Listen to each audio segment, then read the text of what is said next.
The reason you stay angry is simple. You still believe other people must become reasonable for you to stay steady. Marcus Aurelius wrote otherwise. Teach them better, if that lies within your power. If it does not, bear with them patiently. The whole discipline stands there. Correct what can be corrected. Endure what cannot. Keep your character clean while others fumble theirs. Marcus did not write this from a sheltered porch, with leisure to polish his virtue. He wrote in a campaign tent, with damp wool, mud on boots, reports of death, petitions, flatterers, fools, and men hungry for office.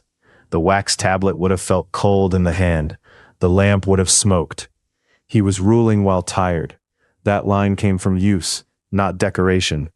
Epictetus told his students that some things are up to us, and some are not. Another person's judgment, temper, loyalty, and timing belong to that outer field. Your prohairesis remains your own. Seneca, writing on anger, knew how quickly the mind turns from injury to self-importance. We call it principle. Often it is wounded vanity wearing a senator's ring. Listen closely to the passage itself. Either teach them better, if it is in thy power. Marcus begins with duty, not surrender. If you can clarify, instruct, restrain, or set an example, then act. Speak plainly. Do the cathachen before you. Patience is not refusal of action. It starts after honest effort has already been made. Then he adds the harder half.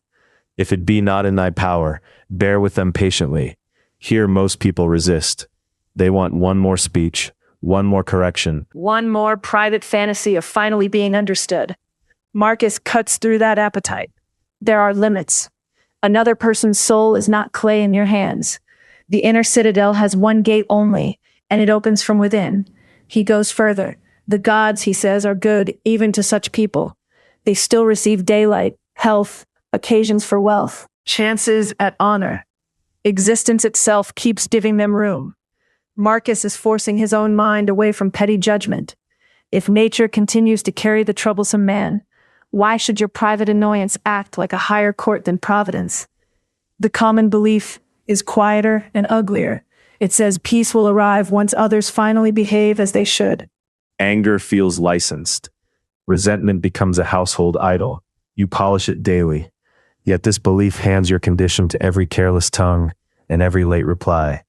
A bad driver, a rude colleague, a lying friend can then govern the weather within. Another error follows. People confuse patience with approval. They think bearing with someone means pretending no wrong was done.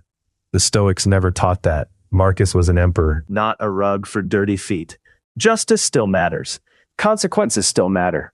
The point is narrower and stricter. Administer what is yours to administer.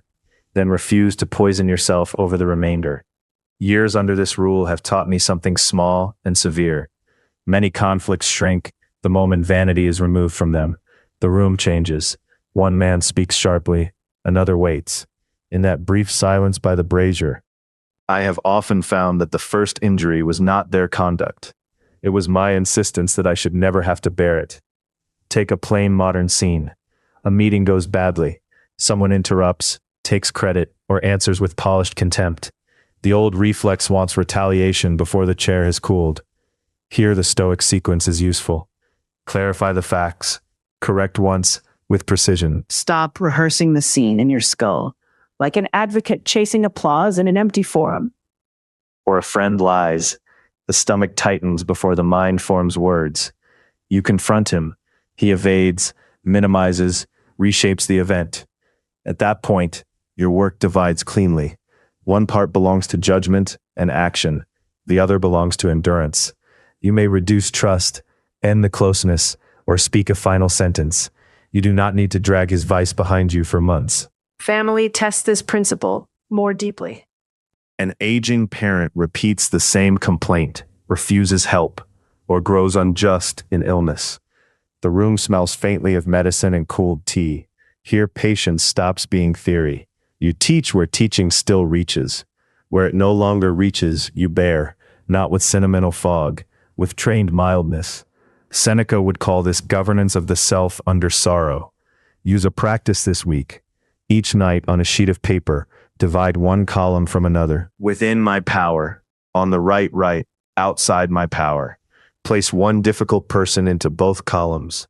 Under the first, list only your speech, tone, decision, and example.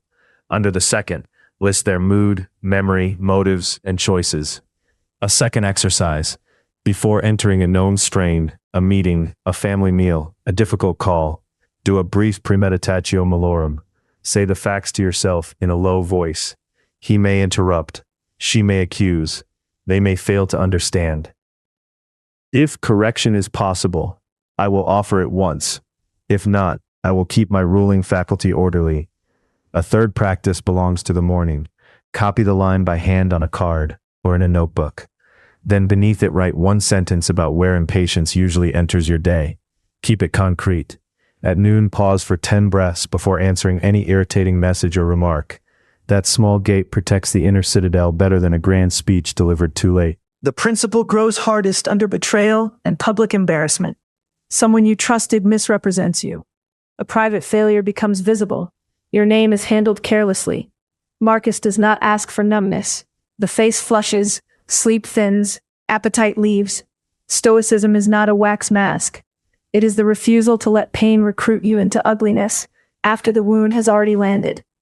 Grief presses on the same fault line. When suffering strips away manners, People become unreasonable at the bedside, in the hallway, beside the opened will, after the call from the physician. Then patience can feel almost insulting. Yet Epictetus would still ask the severe question, what part of this belongs to your will? Begin there. Even tears can coexist with discipline. So the sentence returns in its plain Roman shape. Teach them better, if that lies within your reach. If it does not, bear with them patiently, as nature has granted you the capacity for mildness and goodness. Close the notebook, lower the lamp, name the obstacle you keep avoiding, out loud, in writing.